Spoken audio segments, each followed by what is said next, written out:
Hey everyone, it's me, Finn, here with the NOLAnerdcast, joined by two lovely people. Some might say the loveliest people. I will Might say. let them fight it amongst themselves if they want to argue against that, but they're wrong. Emily and Kate from No Small Games. How y'all doing? Hi, Finn. Oh my gosh, we're doing so good. Well, I won't speak for Kate. I'm doing good. Emily That's what is matters. Emily is allowed to speak for me at all times, but I will add that I am doing great. So happy to be here with both of you, and I miss you both already. I know we just saw each other at SGF, but man, what a good time it was. So That was thanks for days having ago, us. though. It was Just days ago. days ago. That Yeah. doesn't count anymore. But yeah, so that's what we're here to talk about. Not only are we here to talk about Summer Game Fest. Sorry, that still does not sound right in my brain. It's hard. No, It's that's correct. It why did is it a like singular game? Like I feel like it's a Berenstain Bears situation, right? yeah. But It in it needs summer, to be like Game Fest needs to be one word, you know? or at the very least It's acknowledge that sick. there's more than a game there, and just call it the Yeah. Games Fest. It's A a lot of summer games. games. Anyway, Games. I digress. It was fantastic. Summer Game Fest, and we are specifically here to talk about all of the wonderful indie games we saw. So, if you're here to check out my Summer Game Fest coverage for the other titles, that'll be a separate video. This is all about Playdays, indie games. There was a whole section of Day of the Devs, and there were other indie games sprinkled throughout the event. But that's what we're here to talk about, indie games. Because why don't you tell us about No Small Games and why that happens to be our topic today? Hell yeah. Kate, do you want to do our usual Let's do our usual our setup. usual spiel? Yeah. Please do. So, No Small Games started off first and foremost as a podcast, and we still publish episodes bi-weekly. Every other Thursday, we do deep dive reviews on one indie game per episode. We sometimes have guests. Sometimes it's just the two of us going to town talking about, one game, its narrative, game design, all that good stuff. And then once a month, we also have an indie game roundup where we kind of just go ham on like everything we've been playing, all the demos, all the new releases, backlog games, and that's like very unstructured. It's all very conversational. So that's the podcast. Yes, and then we also have our website, nosmallgames.com, which has indie game reviews. We do written reviews for new releases. We also do listicle style articles. So you can find a lot of upcoming games over at nosmallgames.com, some things that we're excited for, and reviews on new releases. And also all of our episodes are on there as well. So like Emily said, started as a podcast, has grown into something a little bit more than that, or I guess a lot more than that for us, because it's just the two of us and our beloved editor, Claudia, who helps us out editing episodes sometimes. But we are extremely girl power. We like to have fun, and we love indie games. We're really into celebrating the artistry of games and having fun, approachable discussions together. But we also will cover an indie game of any shape, size, and genre. So we cover games of many genres. So that's a little bit about us, and we're having a great time. And this was our first SGF, and we're still Same. recovering. Good, Hell yeah. congratulations to all three of us, honestly. Right? Look at us, just killing it. So before we launch into it, does No Small Games ever play non-indie games? Do you ever cheat on indie games with AAA? What's the biggest indie we've done, Emily? I feel like the answer is no. Maybe we did a big indie. We don't as a podcast. I don't think we've ever No, I mean just you cheated as on people. but like us as people. Yeah. I used to. I think before we started doing more reviews and articles and the roundups, I used to play like a lot of Nintendo games, honestly. I've been like a Nintendo kid like my whole life. But more and more, I mean, we've kind of just expanded everything we do because we love talking about indies so much. So now I'm trying to think like what I think the last AAA game I played or touched was I played the first few hours of the Silent Hill 2 remake. Oh, okay. And that was like a couple of months ago. Yeah. Yeah, I feel like for me, the only AAA stuff that I play, well, I just started GTA 5 for the first time, and that's pretty fun. I started that like maybe 3 or 4 months ago because I got a PlayStation 4 recently from a neighbor. But other than that, it's just all the Pokemon games that come to Switch. I always pick those up. I don't have a Switch 2 yet, so I haven't played. I I guess, and also because of time reasons, I haven't played the most recent Pokemon game, but I love the Pokemon games. So that's about as AAA as I get. And I guess Animal Crossing as Fair. well. Yeah. I feel like Animal Crossing, it may be a AAA game, but its heart and soul is an indie game. You know what I So mean? true. It just has that vibe. Yeah. It does. I'm so bummed that you said GTA 5 because I was gonna make the joke that your next game is definitely gonna be GTA 6, right? And the idea was it to be ridiculous, and then you just were like, "No, I'm actually playing a GTA game." So darn you, Kate. I think I found GTA 5 at just the right time, honestly. It's been great. Right? So yeah, let's jump right in because we have a smorgasbord of indie games to talk about. And because you are my guests, I would like y'all to take first stab at it. What game would we like to? And again, if one of us brings up a game that we have all played, like let's just jump into a discussion. But if not, I'm happy to learn about games I wasn't able to play. So why don't y'all start us off? Gosh, Kate, do you have one top of mind? Well, we could start with the one that we played together. I think that'd be fun. The co-op game. Oh, Lazy River. Right, we played multiple co-op games. Let's talk about Out of Words. Yeah, I feel like that was great. Did you play that one? It was on my list, and then I never every time I found free time to go play it, the demo was in use. But I have heard so many good things. I was the one that brought you to it, remember? I was just gonna say shout out to you because like that was an elite experience for us, honestly. Because I was about to go to an appointment. I was like, but wait, y'all, this would be perfect for you because I had heard nothing but good things about it.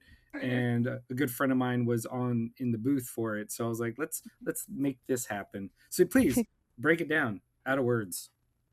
Oh man, yeah. So I mean, first thing that everyone needs to know is this was a absolute handcrafted game. It's all claymation animation. It's a co-op experience. Felt a little bit like the co-op in Little Nightmares. Although Little Nightmares can be played as a single player. I think this is co-op exclusive. So it's all kind of 2D. You're in this gorgeous claymation world playing as these two young kids, maybe early teenagers, who mysteriously don't have mouths, hence out of words. And you're trying to navigate these like increasingly fantastical and dangerous landscapes. My main takeaway was just specifically the co-op design was so impeccable. The mechanics and the design language communicated exactly what you need to do, that like to the point that Kate and I were not even really talking about like, oh, let's do this. It was like we were communicating wordlessly. They really hit the nail on the head with the title here. Kate, what did you think? Yeah, I think I agree with everything you said, and it was funny because I think when we started the game, we tried to like talk it out a little bit of like what we're gonna do to complete certain sections of the game, and then we ended up just like going for it and communicating without words, just like moving our little characters around. I think that I'm like a really big fan of platformers, and it's got some platforming elements. It kind of, like Emily was saying, Little Nightmares, but also gives some vibes of like Inside or Limbo in terms of the way that you're just like moving throughout the world, and the way that your character is kind of small compared to like the giant environment of the world. And so I just really loved the way that it looked, the way that it felt to play. And the mechanics are just like, it's just so intuitive, to be honest with you. And I think that it's like a real skill that they have to like design a game like this, to be honest, where it just like someone with, or like, because I don't have as much gaming experience. I do now, but like, you know, to just be able to pick up a game and just get going and be on someone else's level, I think is an experience that I don't always have. So I really appreciated the thoughtfulness that went into that, because it just feels really intuitive and great to play. But beyond that, magical in every sense of the word in terms of design and art style and music. So very, very immersive. I'm really loving this new era of co-op, like required games. Like It Takes Two, Split Fiction, Orbitals. Now this, like there's such a fun niche for that, right? Like just you have a friend, you have a partner, you play together, and you get this really cool experience. So yay for them. Yeah, Yeah, and thank you absolutely. for taking us over there. We had such fun. Yeah. Anything for the coolest kids on the block. Um, so my first, I'm pulling up my list. My first indie game was a game called Recur. Recur. Were you all? Did y'all get a chance to check that one out? We didn't get to play it. Was that kind of in the back, like Yes, it was behind like in all the the div dev back. stuff? Yeah. Shoot, I wish I had known in advance that it was going to be there because I've been following that game for a while on Oh, so you know social. about it? Okay. Yeah. Yeah. So the dev caught me. You know what? I'm a sucker. They were like, "Hey, I like your pants. Those are cool." I was like, "Oh, thanks." And he was like, "Want to check out my game?" Like, how can I say no now? But then it ended up being dope. So, for those that are unaware, you play as a mailman who is, I don't know the logistics or the reason because they just drop you in, but you get the ability to manipulate time, but you have no control over it. If you walk to the right, time goes forward. If you walk to the left, time rewinds. There's some catastrophe that happened in the world, and you have to do some like time bendy puzzles that were pretty fun. Even in the brief snippets I got to play, there was some really cool stuff, and I thought it was, for such a simple mechanic, um, it lent itself to some really cool puzzle solving. Like as simple as you're walking forward and you find this, you're in this parking lot and these people are playing basketball and you have to get to a battery that's locked behind this closed store, and if you freeze time and move the basketball like g- goal out of the way, the ball will crash through the window, allowing you to climb through and get the battery. There's another one that involved like a crashing train. It's cool stuff. Very, they had placeholder audio, and it was really funny because you could tell it was just devs dubbing over the voices, and it's not supposed to be the final voices because not a single voice fit the face or the character, but it almost made it more charming that way. You know, you got this little kid and he's talking like a like an old smoker. It was fantastic. It was just a fun, simple game, and you know, like that's the kind of game that starts off and you're like, "Oh, I got this," and then later levels, you're just gonna it's gonna make you feel really dumb. Uh, Mm, but mhm, you know that's the fun of of a good puzzle game, and mm. you know, aesthetically, it was just very charming. It had a very cute art style. Um, but yeah, it was a pleasant surprise because I had never heard of it before, and I just discovered it on the floor, and that's half the fun of shows like these is just finding out a game you didn't know about. Yeah. True. Oh, I'm glad to hear that it's fun to play because I've seen, the trailers and short gameplay snippets on social media.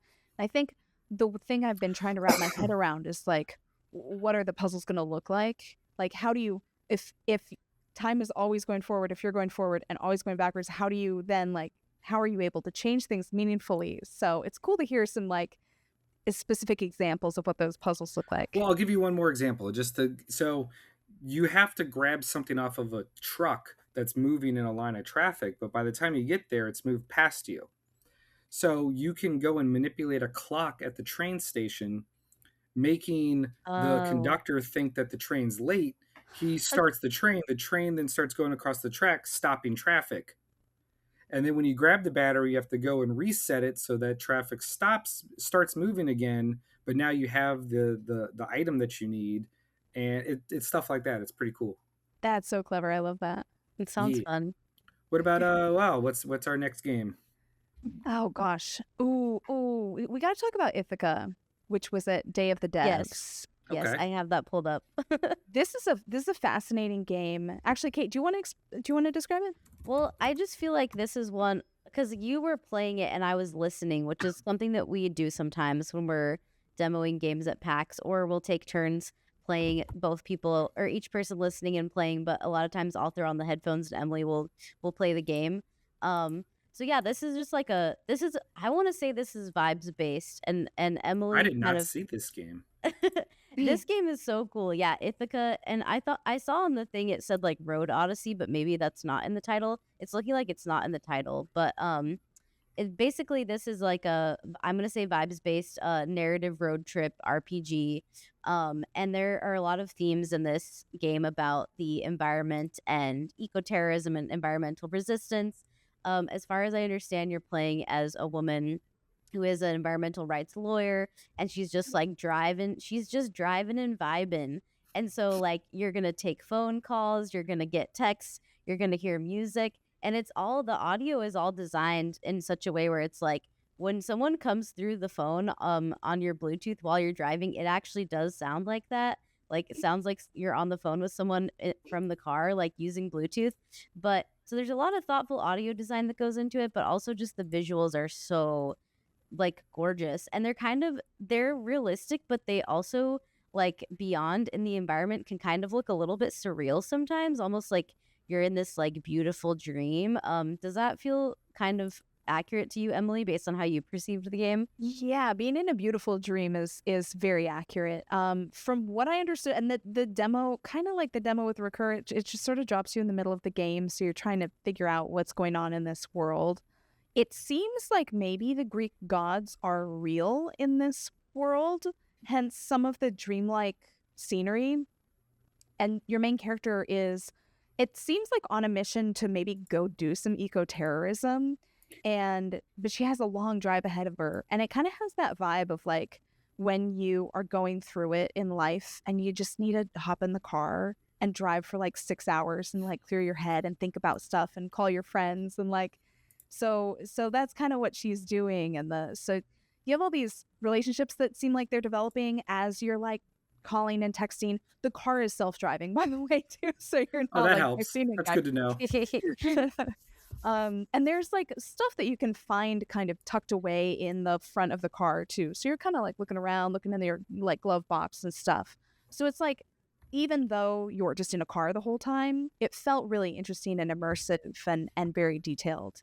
And I'm just incredibly curious where this story is going, because anytime I hear like, let's do some eco-terrorism, I'm like, let's see what this is about. This is interesting.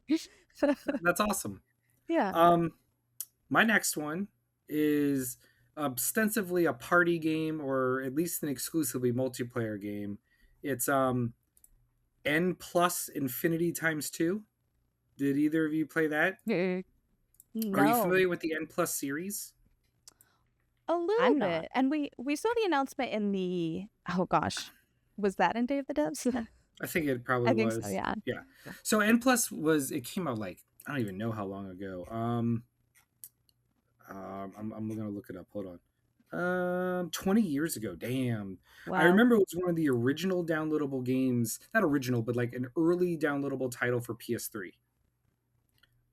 It was a physics-based platformer with like stick figure pixel graphics. And over the years, subsequent N games like N plus and N plus plus have come out that have added different mechanics, but this one is all multiplayer, and there's supposed to be 5 gameplay modes, and we got to play 2 of them on the floor. And so there was 2 teams of 2, and I believe there could be more in the future, unsure. But the first one is like a race mode where you're given this maze with different obstacles and hazards, and you have to get through as fast as you can while grabbing coins to earn more points and get to the finish line. And then whoever has the most points after like several rounds wins. But there's little caveats. The faster you get to the finish line, you get to turn into a missile that you can target and sabotage other players' runs. So there's like a risk reward system. You don't get as many points if you're first because you're not getting a bunch of gold coins, but then you have a chance to ruin other people's scores, and then they don't get points at all. So it gets very chaotic very fast. Because the way this end has always worked is you can gain a lot of momentum and a lot of speed, but if you gain too much, you will literally just crash into a wall or splat on the ground and die. If you have too much speed, you have to like kind of curb yourself. But then the next mode was so ridiculous and fun. Like it gave off Mario Party vibes in the sense of like you were just ruining friendships with this. Left and right. And so it's a tag mode where you get 2 on 2, and 2 people get a slight head start, and then they have to go collect coins that add a second to the clock per coin and survive. And the other people are like glowing like Super Saiyans, and they can turn into missiles and attack you, and all they have to do is touch you and you explode. And so the running team has to survive as long as possible. Chasing team has to, it doesn't end until they get caught. And then it flips, and whatever team survives the longest gets the point for that round. And so everyone, you each get a turn. And so it was so chaotic and so frenetic, and it was absurd. Like the graphics are low fidelity on purpose. So but they do the job, right? Like it would be weird at this point if an end game came out with different graphics. Um so but it was fun. It was probably just, it's very arcadey in that sense. Like it's not designed, like we're talking each round of tag lasted 30 seconds at most. And that was if you were really good at running, which I was not. I felt so bad for my teammate because we were terrible. And by we, I mean me. But yeah, that's it was a fun, very arcade feel, very quick, bite-sized matches. I just see it being a really good streaming game or like a community game type of thing, because it has couch co-op and online stuff. So yeah, and they went ridiculous with the title because it went N, then it went N plus, and then N plus plus, and now this is N plus infinity times 2. They're just like, let's just go ridiculous. Self-aware, yeah. But yeah, exactly. That was my next game. What about y'all? Great. I love that. Well, I love that we've got some like low intensity co-op games in terms of graphics. Because that, sometimes you just want to hop on like a Discord call and play games with your friends and not worry like just your graphics card, like can it handle peak or can it handle peak or whatever. So that's very cool. I love that. Yeah. Cool. Kate, do you want to choose a game next? Sure. Yeah. I feel like one that is really calling out to me that a lot of people have been talking about is called Bub. And this is very like, oh man, it's like artsy. It's very artsy. It's like, it's funny too because Emily and I went and played the demo, and then we actually watched the Day of the Devs showcase like the next day, and we learned so much more about the game and its creators. And it was created by folks that were living near each other in New York City, and folks who are artists, and this person has basically taken a lot of art throughout their life and turned it into a video game. There are really I guess I don't want to use the word unconventional, but I guess like different approaches to the visuals. Something that I think is really striking and stands out is like the effect of sort of like almost like dry erase marker or marker on glass, which is how a lot of the game is sort of like presented to you. But in the demo, I don't even really know what was happening. I just know that we were walking around as a guy in his apartment, and interacting with different things in a world that felt realistic, but then became like bigger than it was and sort of surreal. And there's a part where you're like jumping in water, and then you're flying in the air, and it really takes you places visually and thematically, I would say. And I think it's going to end up being one of those games that just like packs a punch in terms of in terms of feelings.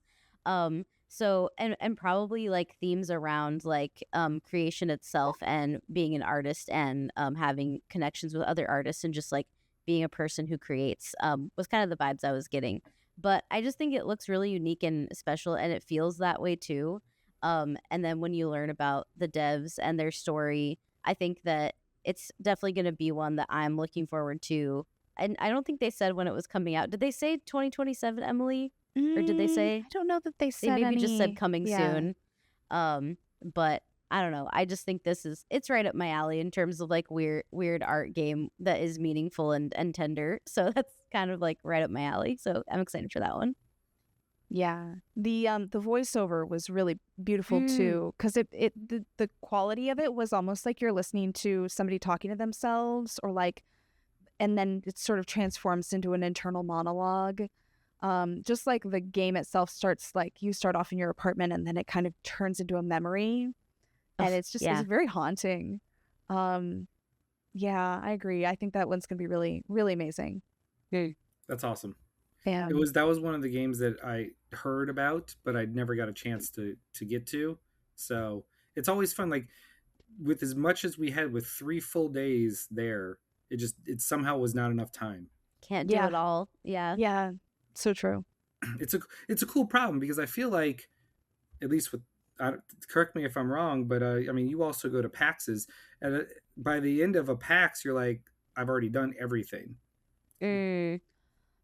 Sort of. I actually feel like, well, yeah, I don't know. We played more at SGF, I feel like, in the end. Yeah, I mean, I don't know. I feel like it's fun to hear you talk about what games you've been playing, because I feel like I have not heard about these, and I was certain that we had at least looked at everything at SGF, honestly, at Playdays, because like you can physically see, okay, there's that game, and some of the games you're mentioning, I've never seen them before, so I think it just goes to show like there is a lot here as well, and even though we spent most of our time playing games and playing indie games, over the course of 3 days, we couldn't possibly touch everything. So it's nice to hear and like have other games on my radar, basically, that you have been experiencing. Nice. Well, thank you. Yeah. The next one I want to talk about is Mr. Records, which I feel you definitely played as well, right? Yes. Hell we yeah. Okay, did. so this is our first everyone played game. Mr. Records might be easily one of my top 2 indie games at the show, because there's another one that's vastly different, like could not be more opposite of Mr. Records. But Mr. Records might be one of the most charming, polished, and like it felt like, why isn't this already released? It felt that finished and good. So for those that don't know Mr. Records, you play as a old man who has retired and decided to open up a record store, and he has the ability to listen to a record, create an imaginative world about it, and then turn that into an actual record he can sell at his store. There's very light, like shop mechanic simulation stuff where the albums you create can then be sold to your customers, but you have to like figure out which one they're talking about, whether it's the vibe of the music or the look of the album art. And then the actual gameplay is very well responsive rhythm based gameplay, where you press a button to jump or attack, you move up and down to the beat. They kept adding new mechanics. I don't know if you guys got all the way to where you had to pick up the bomb and then let go to create fireworks. No. Okay. Yeah. Later levels, and then every album stage has a hard mode, which vastly changes the difficulty, and it makes it even more intense and fun. But yeah, and visually, I don't know if you played Plucky Squire, but that's the vibe I got. The way that the characters are drawn and the color palette used, very Plucky Squire coded, but Mr. Records was just absolutely fun. I did not want to stop playing. Yeah, they had to. Shout out to the Wired Productions folks who had to be like, hey, so we've got people waiting. We're like, okay, we'll put it down.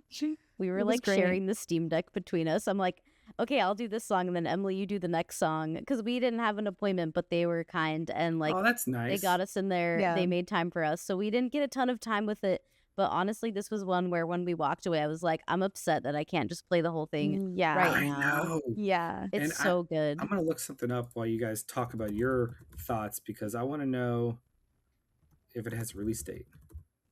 I would like to know that too. It was so like, it really jumped out of 2027. That's all we got. Okay, that's not too bad. I'll take it. Like half a year away. At least it's not September.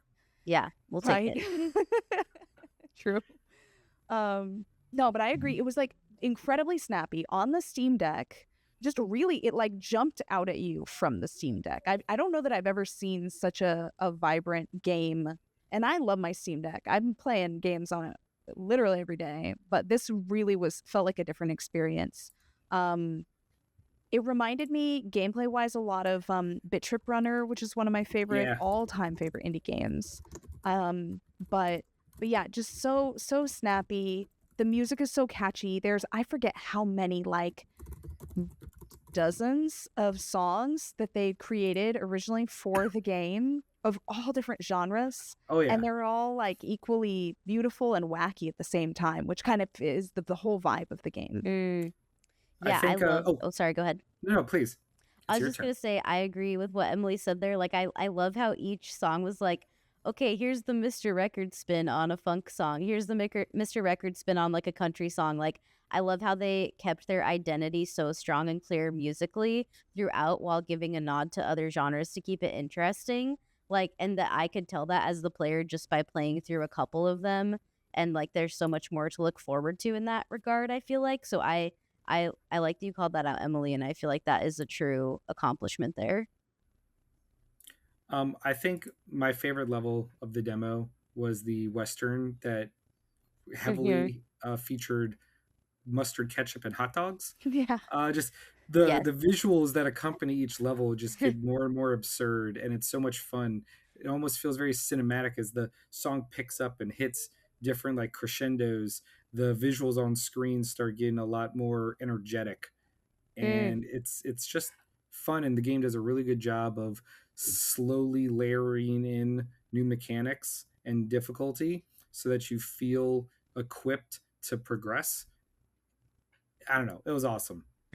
Yeah, And I and feel So like good. I think it's cool too when a game is like, okay, here's something that feels a little bit realistic, like running a record store, helping people out, but then takes you to like, okay, now we're going to like a different fun place that is not necessarily based in reality, but gives nods to someone's like real life experience. Like I just think that's a really a cool thing and a theme I noticed in another game that we played that maybe we'll talk about.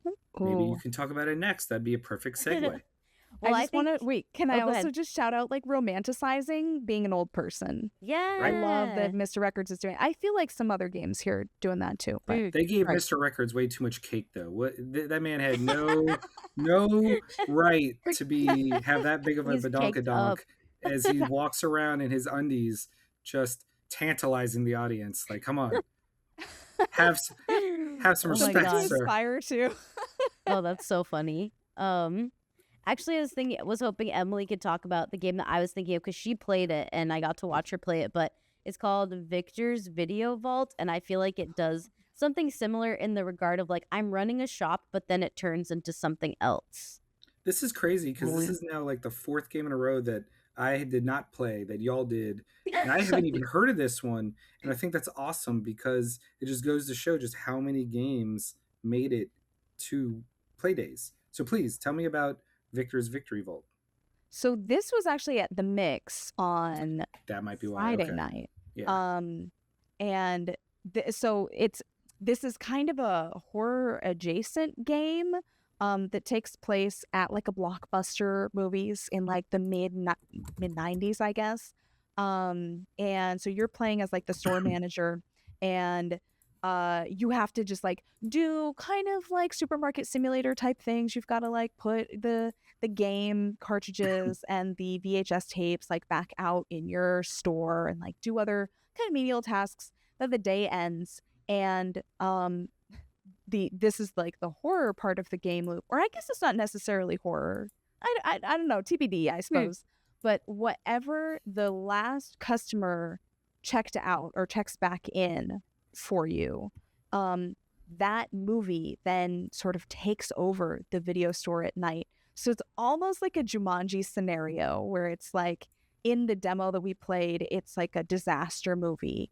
It's like day after tomorrow kind of scenario. And so all of a sudden, there's storms and there's tornadoes inside the movie store, and you're like trying to run away, and you have to survive every night. But they said there's like a bunch of genres, maybe like a couple dozen genres that they were building into the game. So one night it might be an adventure movie, one night it might be horror, maybe it's gonna be superheroes next, and then I don't know, maybe a rom-com. I don't know. We got maybe a question mark on that. So I think it's a really clever concept, and people who enjoy like I'm a big fan of Mortuary Assistant. I don't think it's going to necessarily be that scary, but if you like that sort of game loop, I think this is going to be a good game. That's awesome. Yeah. Yay. Good shit. My next one is also a horror-based game, or at least a creepy game. It was actually right next to Out of Words.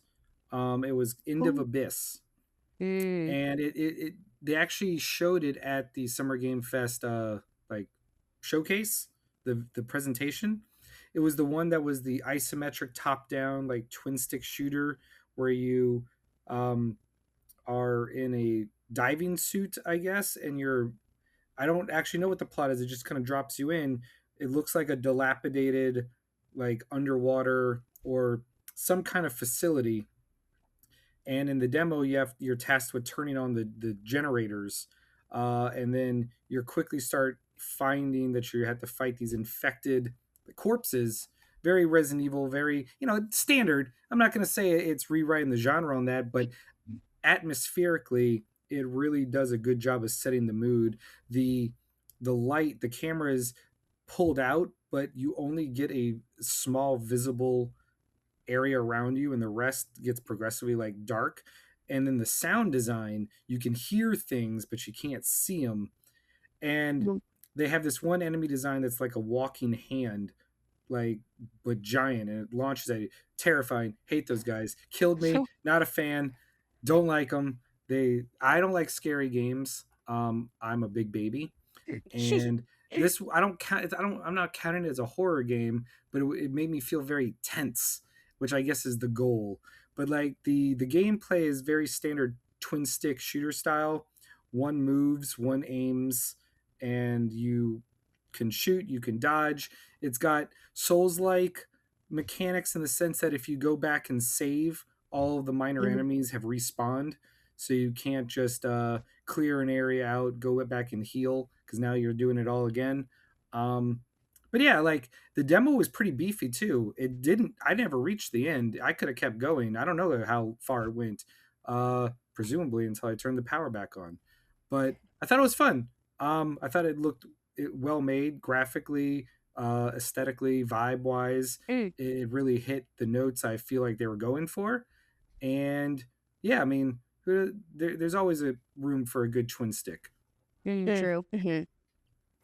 We didn't get to play this one, and that was a bummer. That was the one at Epic that we didn't come back around for. So I'm glad to hear it was good. It looked really beautiful in a terrifying way.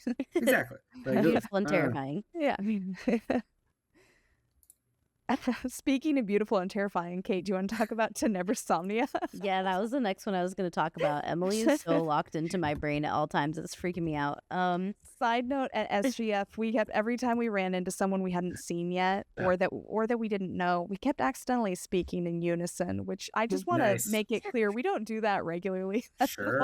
No, we do not do it regularly or on purpose. But yeah, there is I feel like Tenebris Somnia was a game that was in a Steam Next Fest like a year ago, and when I saw it there, I was like, this looks so cool, I have to play it. So I had played the demo in advance of SGF, but it looks like what they showed at SGF was that demo, but just with more stuff included.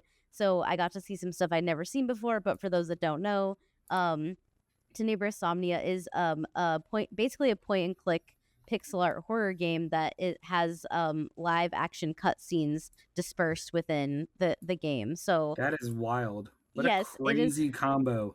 It is absolutely wild, and it's fun because so first of all, I love horror and I love to be jump scared. And like, this game isn't really trying to jump scare you, I would say, but when it does change from the pixel art moments of like thrill and horror and anticipation, and it changes to a live action cutscene, which is a film that it's like an actual film that they then, they made for this game and cut up and put into the game. When you encounter that switch, it can just be so shocking and can give that effect of a jump scare, because you're like, I don't know what I'm about to see or how long it's going to be or when I'm going back to the pixel art gameplay. So yeah, I think that they just pull this, they blend these two things together so well. And I honestly don't think that it's too scary. I think it looks horrifying, but when you actually play it, it's like it is approachable, I would say, in terms of horror, depending on what you are afraid of.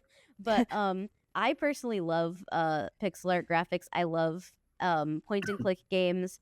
And so I just felt very immersed and also just excited to be playing something like this. I think it just feels so fun and fresh and unique. And the team that was there and the team that is creating this game is so passionate about it They also had one of the actors there who is like the woman that is in the movie, like playing the Scream Queen. I She was did at see her. PAX. Yeah.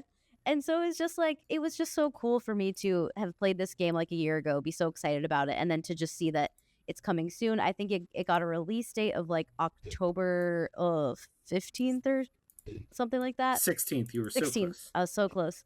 So I'll be excited to get my hands on it. We did find out it's going to be about a 5-hour experience, I think 5 to 6 hours. So that's a perfect game for me, if I'm being honest, with all those elements thrown in, plus the length.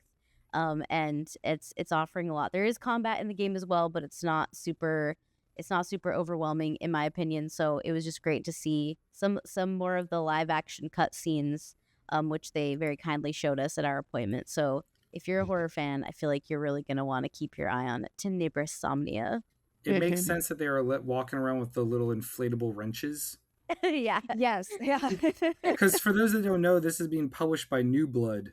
And they make lots of just really quality, fun games. Like they did Faith and Dusk, and I'm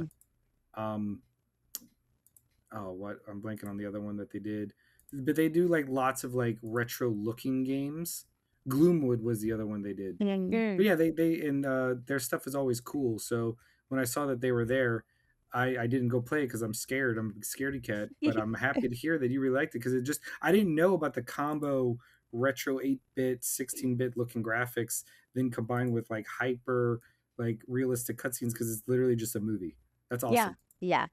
And I feel like FMV is having a moment right now in indie games generally. You've got like Forbidden Solitaire and Pony Island 2, if that actually comes out. Just like there's so many games with FMV right now, but this is like taking it to this other, I mean, it really is like cinema quality movie, interspersed into this game. So, and the one of the main devs is a horror movie director, and then I think the dev who made Faith is one of the other kind of co-collaborators on the project. Oh, nice. Oh yeah.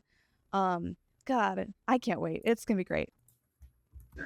That is awesome. I love how much we've played and that there's only been one overlap so far. That's crazy pants. Okay, so my next indie game was Screenbound. Do either of you play Screenbound? I did, yeah. Yeah. So this is the game where you're interacting in a 3D world, but you have a little Game Boy in your hand where the world is being displayed in a 2D manner. And so you have to interact in the 3D world, but you can use the 2D world to uncover secrets where it's like a hidden door, or when you go inside or do a boss battle, and then it turns into a 2D platforming game. And it was just a really inventive idea that I thought was executed really well. What were your takeaways?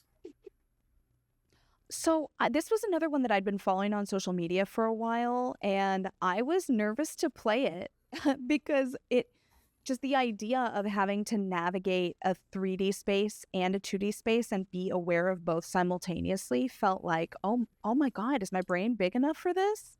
So I was nervous to see, like, am I going to be capable of playing it? But I thought that it was really digestible overall. I think it's going to be one of those ones that you just have to like warm up into. But I was pleased that I was successfully able to like navigate the first like couple sections of the demo. Yeah, I mean, I thought that they did a really good job, again, ramping up each level, distilling a little more mechanics, a little more nuance to it, and then they ended the demo with a challenge stage that lived up to its name. That was pretty tricky. What about you, Kate? Did you get a chance to play it too? I watched Emily play and I wore the headphones because I think at one point I wore the headphones. Did I? Yeah, I did. And I wanted to pay attention to like the music, because the developer was talking about how when you're in the 2D world, it's a chiptune, and then when you're in the 3D world, it sounds different. So I think that that's really interesting. My brain, honestly, I think this is something I would need to play in the privacy of my own home. Not something I'd be willing to play on the show floor or in front of anybody else. But it does look really cool, and I'm sure it's not like as complicated as it looks. I will say it does take a lot getting used to the floatiness and like the when you're making these jumps and you're jumping off like the spring pads and stuff in a 3D world, I kept overshooting or overcorrecting too Yeah. much and coming out short. I should have just trusted the momentum because they make it so that you can make it to the next one, and I'm overcomplicating things, but in my mind I'm like, oh no, I'm gonna miss it, and then I then miss it because I get in my own way. So how dare they? Felt, yeah. Yeah. What's your next one? Oh, let's talk about Demi and the Fractured Dream, which Ooh. I only am able to remember the title because I have it You written wrote it down. down. Very memorable game. That's why we somehow write stuff down. difficult title to remember. But this was actually in two places. This was both at the Annapurna station and in Nintendo, because it's coming out to the Switch too. And this is a very Zelda-like 3D platformer. I heard a lot of comparisons to Wind Waker, partly because one of the main mechanics is you have this big feather that you can kind of wield to create wind. But it was a short demo. I think it was a really like quick, digestible demo. Had a really great snappy combat. You've got a sword. I think you can parry. You've got your feather, and it was just a great time. I don't feel like they were doing anything really revolutionary or different, but if you feel very nostalgic for old Zelda games, or you're new to Zelda, I think that this is going to be a great, just fun, appealing game. You know, I don't know that the story is going to be really like emotionally hard hitting or anything, but the combat was fun and snappy. The puzzles were clever and pretty quick to solve, you know, so felt like very easy to kind of just flow through the whole experience. Yeah, this was really I'm fun. looking at some screens. Yeah, it's honestly like it looks great. It feels great. This was my first time playing a Nintendo Switch 2, and I played it handheld. And Ooh. honestly, it felt so good. And now I can't stop thinking about how much I want a Switch 2, unfortunately. And I've also never played a Zelda game, but it's funny because a lot of people have recommended Wind Waker is for my first Zelda game. So I think maybe people are right about that because I feel like I really enjoyed this game. So I mostly was just appreciating the mechanics and the way that it felt to like do combat and like move around the world. It's very smooth. It looks good. And it feels good. So this is one that I'm really going to be looking forward to for sure. Nice. That is dope. My next one is Escape Academy 2. And I was a huge fan of the first Escape Academy. I'm a huge fan of escape rooms. So having a game actually designed with a really cool plot. I don't know if you ever played the original. It had the escape room gameplay and puzzles were really well done. And then the plot surrounding it was a lot of fun and a lot more in depth than I was expecting from a game built around a series of escape rooms. But not like Saw level escape rooms, very lighthearted, like go into an escape room type of escape rooms. But it was just fun. And now Escape Academy 2 ups the ante not only by adding multiplayer and co-op, but giving you the whole range of the Escape Academy to explore. You can go to the different campuses, the science campus, the art campus, stuff like that. There are little puzzles strewn throughout the world itself that you can solve for side quest or currency or points or stuff like that. And then you go into the actual escape room style things where things are a lot more curated and traditional. And the puzzles we did, I partnered with our good friend Kim Chica. She was my co-op partner for the demo, and we were having a blast solving it. Like they give you a notepad to like write down your notes to try and figure it out. There's a lot of communication going on. It felt like being part of an escape room where you're like, all right, I found this key over here and I have this password. Like, where do you think it goes? All right, I'm going to read it out to you. You tell me like what you see.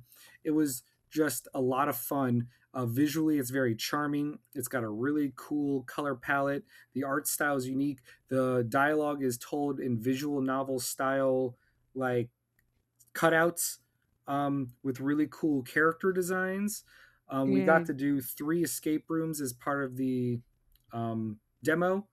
So there's a demo right now on Steam that's basically chapter 1, like the tutorial stuff, and we got to play chapter 2. So it's still incredibly Oh. early in the game. You arrive at the academy, and I already got inklings of another really fun plot brewing in the background. But yeah, Escape Academy 2 was a delight. It was a lot of fun. A good puzzle game, but the puzzles are all based around escape room like mechanics. It was just so much fun. We should play it, that's Emily. awesome. You We should. should. That would literally be perfect for a no small games like stream situation. I'm just saying. Got our number there. I'm shocked I haven't played one of the Escape Room Academy. Well, I guess the Escape Room Academy game yet, just because I love the co-op puzzle. I love an asymmetric puzzle, and I know this isn't quite that.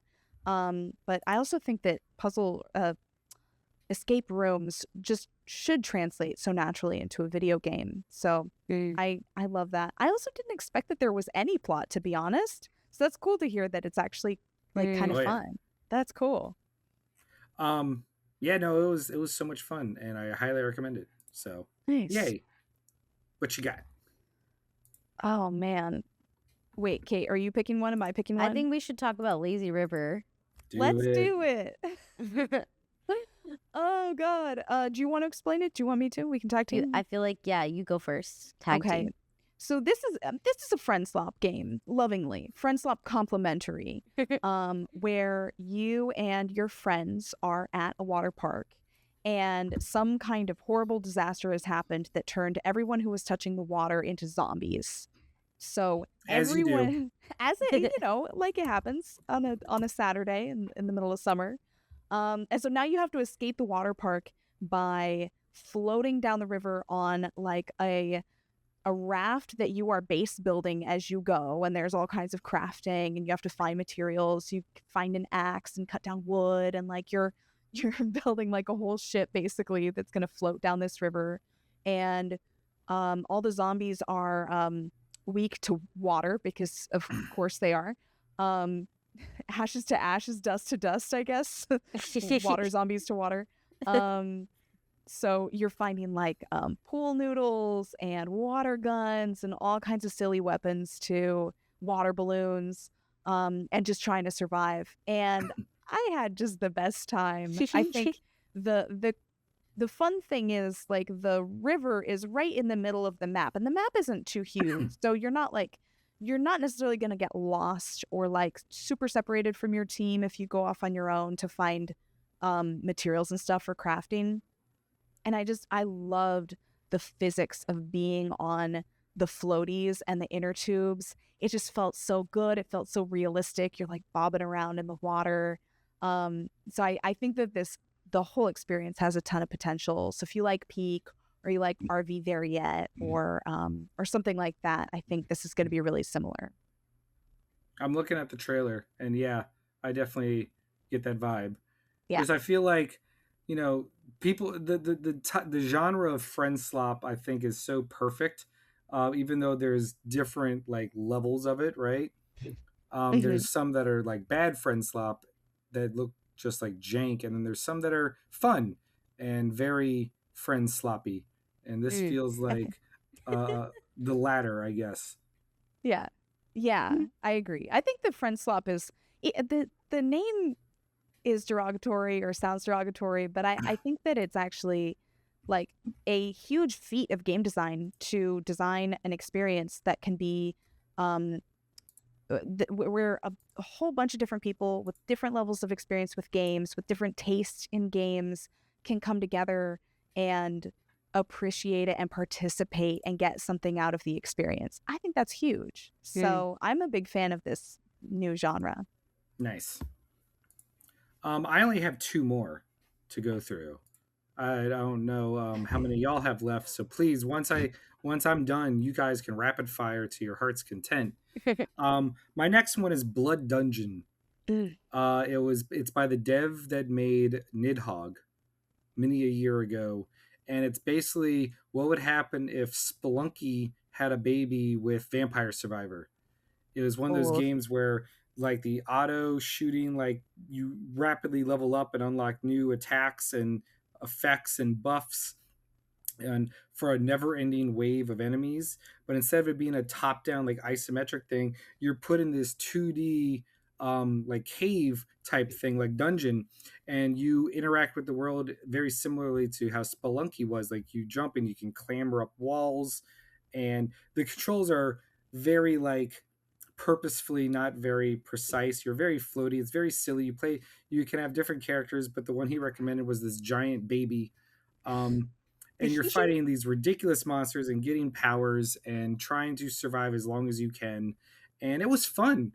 Like it's just the Vampire Survivor genre, I feel there's so much room for others because it's just such a fun type of bite-sized experience. And it's a good palate cleanser to all the very story heavy like long form games I typically play. So having stuff like that is perfect for like a trip or travel. You Yeah. throw it on your Steam Deck or technically maybe Switch. I don't know if it's coming to stuff outside of Steam at the moment, but like it's perfect for that like travel bite-sized gaming sessions, you know? It was fun. It was just graphically very 8-bit style, like low res, low fidelity going on, but it ran beautifully, which I think is important for stuff like that, right? You'd want it to run well. But yeah, it was fun. Blood Dungeon, silly name. There's neither blood nor a real dungeon. But yeah, I guess you couldn't call it not Vampire Survivors. And the dev was a delight. He was fun. He was just having fun telling people, "Oh, I recommend going with that upgrade or go do this." Like he was trying to get people to survive as long as possible because it starts getting real hard real fast. Yeah, looks like there's a demo out there right now, so I'll probably check it out. I gotta That is check what they it out. said. I forgot about that. Yeah. I was There so you go. surprised that this was because we heard in advance of SGF, we heard that Messhoff was coming out with a new game, and neither of us, I don't think, have played Nidhogg, but we did play Wheel World and loved it. And so when I heard they were coming out with a new game, I'm picturing like 3D, kind of maybe cell shaded, like similar to Wheel World. Nope, totally different. And I love that they're kind of jumping around genre wise. It seems like they're just really committed to making like just whatever they're feeling called toward at the moment. I love that. Yeah. Nidhogg was one of my favorite games back in the day. We used to have like house parties, and we would regularly have like Nidhogg tournaments. Nice. It was so silly. It was fun. What about y'all? What's the next one by No Small Games? I'm looking at our list. Oh, I think we should talk about. Do you pronounce it Hoa or Hoa? You're reading my mind. Yes, please. Yeah, we played Hoa 2. This really is such a cool, peaceful experience. It's like, and I haven't played the first Hoa, but this is sort of like I honestly hesitate to use the word cozy to describe anything lately, but yeah, it is like a puzzle. It's a puzzle game. It's got some platforming in it as well. And it's very like Studio Ghibli-esque in terms of the way that it sounds and the way that it looks. And we played this on the Switch too. And I feel like it was just very, very relaxing, honestly. Like we played it, and we played this right after we played The Wolf Among Us remastered. So it's really interesting to go from that to this because totally different vibes in terms of like intensity.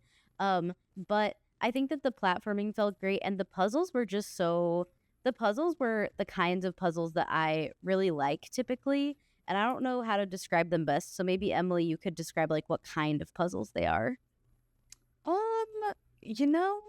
I don't know if I have like a concise word for it. They're primarily like spatial puzzles. So there are puzzles kind of out in the world to solve that you have to solve in order to kind of progress and be able to access certain areas. And then you've got sort of dungeons that feel a little Zelda-y in terms of like, or like kind of Breath of the Wild style puzzles where you've got this really confined space and you're trying to like get this, you're trying to get a machine to work basically. So you're like hitting buttons and like unlocking things with keys and like trying to work out this little system in this little dungeon room. Like time-based a little bit. Like there's a you're on the clock. Yeah. So it was Interesting. beautiful and really fun. It had that quality that I think you described earlier, Finn, where it's like the premise, the like framework of the puzzle is super simple. So the first couple times you're like, oh, I got this. And then you keep going. It's like, oh, okay. They didn't necessarily make it dramatically more complex, but they're playing with like how challenging can this like little system become. And it can become really challenging. So it was good. It was That's effective. awesome. Yeah. So my final one is my favorite one besides Mr. Records, as we discussed. Oh no, my light's falling. Oh no. Well, we'll make it work. Hey, there we go. Hey, I'm properly lit up now. Anyway, Valor Mortis. A hardcore action Souls-like game by the creators of Ghost Runner and Ghost Runner 2, two of my absolute favorite indie games. The team one new level. I want to hold on. I want to make sure I call them correctly. One more level. They're delightful, but it's like, so Ghost Runner and Ghost Runner 2 were very fast-paced, Twitch-based action games where one hit, one kill for everyone, yourself included. And you were a cybernetic ninja, and you could deflect with your sword. You had like energy shurikens you could throw out. You could dash on walls. You could slow down time. It was one of the coolest games and made me feel more badass than almost any other action game I'd ever played since like the original Devil May Cry. I loved it so much. Those two games are some of my favorite games in the last like 20 years. Now this, I've never been as big a Souls fan as other people. Like there are games where I'm like, okay, I can get around the concept of the genre and enjoy it, but it's not anything I particularly like seek out.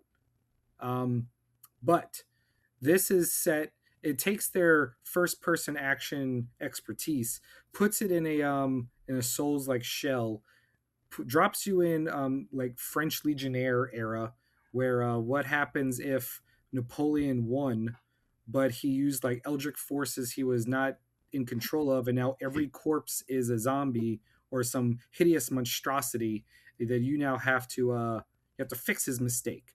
And it's fast paced. You're running around. You have a parry. You have different attacks. You have a long range weapon. You get magic powers. You get a grapple. You can slow down time when you're in the air. You have so many tools at your disposal to make you feel badass. And I never felt like the game was cheap. Actually, whenever I died or was horrible at a fight, it was because I was bad at it. Like the enemies telegraph their attacks in ways that you can parry or dodge, and if you don't, that's on you. But I thought the game was very generous with its with its help. Like you have different ways to heal yourself. There's very liberal save points strewn about.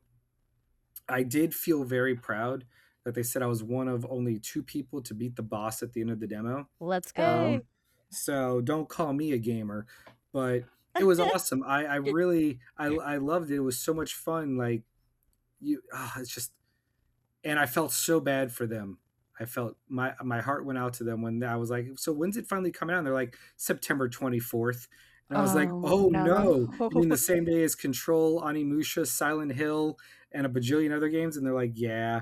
And then today they announced that they pushed it back to October. So I was like, good call. Thankful. I'm so thankful for them because I did not want this to be buried. And they were like, the second we saw Control was the same day where we went, well, we're pushing it back. But it was too late to change the massive trailer they released to the world. So they just released this huge trailer that was like September 24th. And then today they sent out a press release. They were like, JK, we're delaying it 3 weeks. But you know what? I'm happy for them because at least they can do that. At least they did that, right? Like 3 weeks is not going to make or break.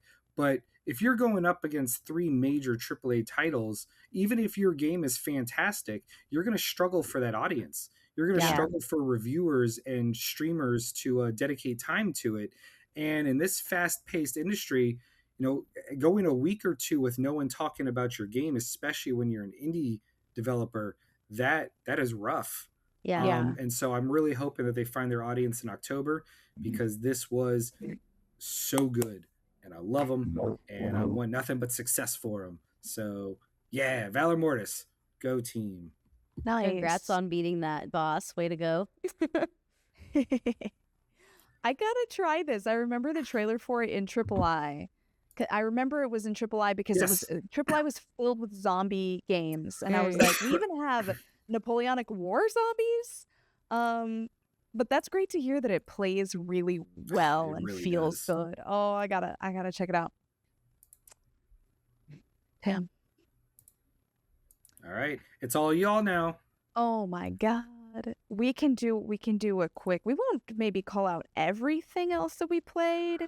I do really want to call out Slap It To Me. Yes, please do, yes. because that was the one game I never got a chance to play. But Oh, I God. met the devs and they were delightful, and I want to support their game. So tell me about it. Slap it to me. It's so, oh god, it's so silly. It's it's kind of a puzzle solving, mystery solving, almost escape room-esque vibes. 3D game where slapping is your whole mechanic. You have two hands in front of you on your HUD, and you can reach them out and slap things. You can also pinch things. That's your tool belt of actions you can take. And you're running around this world. You work for like it's not a puzzle service, it's a solutions service. The company is solving puzzles. And so it's got kind of an Untitled Goose Game vibe where you're just dropped into like wacky scenarios and you just have to play around and see like what. It's a lot of experimentation. It's a lot of experimentation via slapping. And that's really all I want in my whole life. So I was very happy with it as a concept. The writing was really funny, a lot of tongue-in-cheek stuff. Just, God, lots of really profoundly silly ways of solving problems. Like, what was early on, one of the first things you do, you have to grab a stick of butter that one of your customers was like chopping on at the customer service desk. As you do. What do you use you use the butter to get the finger trap. Get a guy's fingers out of a Chinese finger trap. Because Nice. of course. That was just a great time and very like Sesame Street-esque, what do you call those? With puppet, Muppet. like puppet aesthetic, yeah. Yeah. Very fun. Yeah. I think I played that one on the Steam Deck, and that was it played great on the Steam Deck, and also has a really helpful hints system if you're not like a natural go-getter, if you don't feel the most comfortable around puzzles. It does have a lot of helpful hints if you need them. But also like the comedy and the creativity is really on point. We had a really fun time playing this one. Mm-hmm. That's awesome. I'm happy that it was fun to play, because I'm the one that took the picture of y'all playing it. You were just locked in. Yes, that was so that's sweet. a great. Love that photo. We love it. Yeah. Let's see. We also played. Actually, speaking of arms, we played My Arms Are Longer Now, which is the first game coming out of Jackbox Publishing.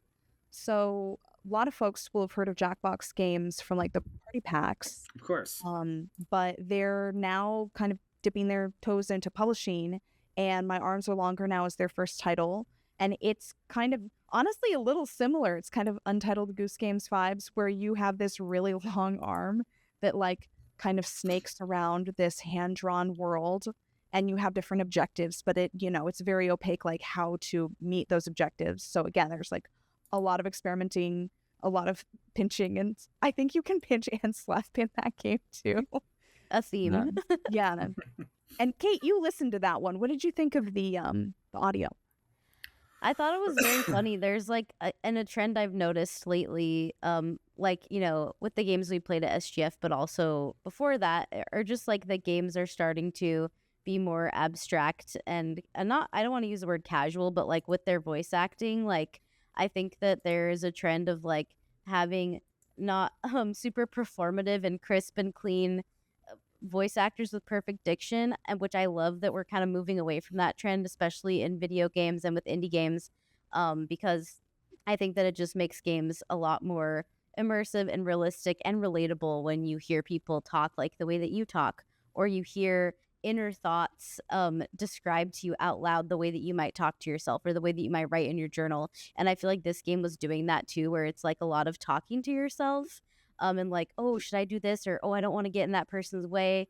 I felt like it sounded a lot like my internal monologue, but also with a lot of like comedy in there as well, because it does so great with the visual comedy. It's nice to sort of back that up with the voice acting and like I guess vocal comedy. So I thought that it was really on point. And yeah, same thing that I noticed like in Bub, or that you called out earlier, Emily, like just more non-traditional performance-based voice acting, which like it is still a performance and probably very intentional, but it just comes across as the player and the listener in a different way that I think can feel, like I said, just more relatable. So I noticed that with that game, and it was just like so funny and fun to watch you play. So I think that'll be honestly a perfect game for them to publish, I think. Yeah. Fits the brand. Very Jackbox. Yeah. Oh, that's awesome. I think that might be it for games. I mean, shout out to Fractured Blooms. We played their demo at PAX as well. Same. Yeah, totally different demo this time around. Continues to be really excellent, good horror, and I can't wait for it. So we were scared. I think this time at PAX, I wore the headphones and Emily played, and we swapped this time. So yeah, I feel like that would be or I feel like this version of the demo was very, very different, but still very scary and fun, like playing from a different perspective, I guess. Nice. And yeah, so that's awesome. I mean, that's so many games we talked about, and there were so many that neither of us even played. Yes. I love indie games. I love AAA games, but there's a reason I love going to PAX, and that's because PAX always has a bigger focus on indie games. But this is my first SGF, and I was really pleasantly surprised at how many indie games were also here. Like, it was awesome. I was very happy for all the devs. Everyone seemed so happy.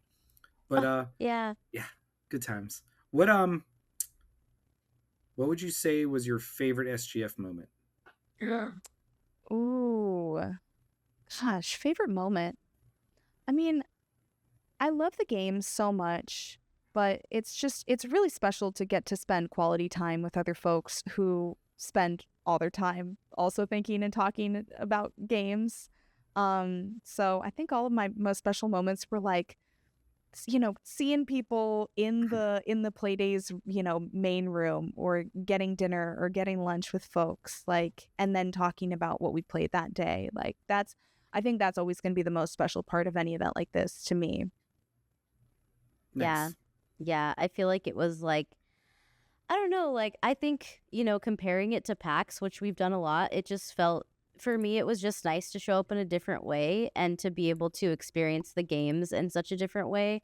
I felt that I was able to be more present and more focused on the games and was more excited to play them. I get really, really anxious playing games on the show floor at PAX, and there's a lot of distractions, and it's so loud and busy, which it can be a great vibe. And it's not that I dislike that, but it was just nice to feel more comfortable to really try to understand a game and be present in a game, and just felt like the environment was more conducive to my comprehension, I guess, of the games. So I think that was overall really great. And I feel like favorite moments, honestly, were just like running into you and all of our friends just constantly, because it's also smaller than PAX. So it's like, oh, I just saw this person, but you know what? I might see them again in literally 5 minutes. So I feel like that sort of environment makes it really does feel like a campus, and like a community, so that you can sort of foster those friendships with people that you're fans of, but also people that you're friends with, and maybe even fans and friends. So I think that it's a really specific and special experience, and I'm really grateful to have had it, to be honest. Yay, that's awesome. I just want to thank you both so much for coming on. I've been wanting to get you on the show for a bit, and I'm very happy that it finally happened. And what a perfect episode to have you on, to have it be such a central focus to what your show is all about. So before we end, why don't you let everyone know where they can catch y'all and watch your show? Thank you so much, Finn. It's been a long time coming and we're so happy to be here and just very stoked for your show. Let's see. You can find all of our articles, all of our episodes, all of our everything on nosmallgames.com. We're also on Blue Sky and Instagram as No Small Games. We're also very slowly starting to branch out into video, so you can go find us Ooh. as No Small Games on YouTube as well. And then you can find me on Blue Sky, Instagram, and Twitch as a specific egg. I try to stream like 3 times a week, usually streaming indie games for the podcast. Yeah. And I'm Kate. Sorry, my name is Kate. I don't know why I just forgot my name. It's really hot in my room and I'm really tired. But I'm gonna turn on the AC as soon as this is over. But anyway, yeah. So my name is Kate. I also go by Cater Blossom. You can find me on Instagram and Blue Sky under Cater Blossom and Twitch, where I stream sometimes. And yeah, No Small Games. All of our art. NoSmallGames.com. That's where all of our articles and all of our episodes, everything lives there. And No Small Games is on Blue Sky and Instagram under No Small Games. And like Emily said, video content is coming. So thank you so much, Finn, for both being a big part of our SGF positive experience and for inviting us to do this. It's always great to connect with you, see you, and chat with you about games. We really appreciate it. Or what? Awesome. Yeah, so thank you all, everyone. Have a great night and get ready to play a lot of indie games in the coming months. Yay! Hell yeah.